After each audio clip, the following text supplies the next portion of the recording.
ముస్లిములారా, మూఢనమ్మకాలు వదిలి తౌహీద్ వైపునకు రండి.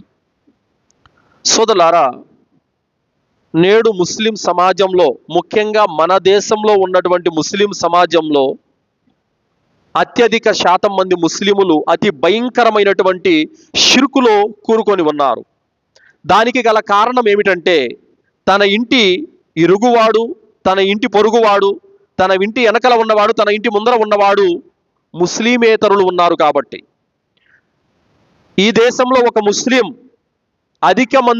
అధిక శాతం కలిగిన ఇతర మతస్థుల వారి సాంప్రదాయాలు, వారి ఆచార పద్ధతుల మధ్యన ఒక ముస్లిం జీవితం గడుపుతున్నాడు. కాబట్టి వారి సాంప్రదాయాలు, వారి మత విశ్వాసాలు, వారి యొక్క పద్ధతుల యొక్క ప్రభావం అనేది ముస్లిం మీద ఎంతో కొంత ఉంటుంది.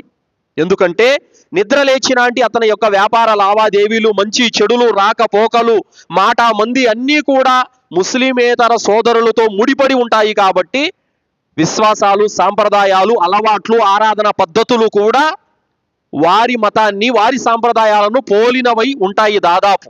అయితే ఎవరైతే ఖురాన్ హదీసును అర్థం చేసుకున్నారో, ఎవరైతే ఇస్లాం ధర్మాన్ని అవగాహన చేసుకున్నారో వారు మాత్రము ఇలాంటి వాటికి ప్రభావితులు కారు. ఎవరి వద్దైతే జ్ఞాన లోపముందో, ఎవరి వద్దైతే విశ్వాస లోపముందో అలాంటి ముస్లిముల పైన, ముస్లిమేతరుల యొక్క సాంప్రదాయాల, మత విశ్వాసాల యొక్క ప్రభావం అనేది తప్పనిసరిగా వీళ్ళ మీద ఉంటుంది. అందుకారణం చేతనే ఈరోజు ముస్లిములు చాలా షిర్కు అనే జాడ్యంలో కూరుకొని ఉన్నారు.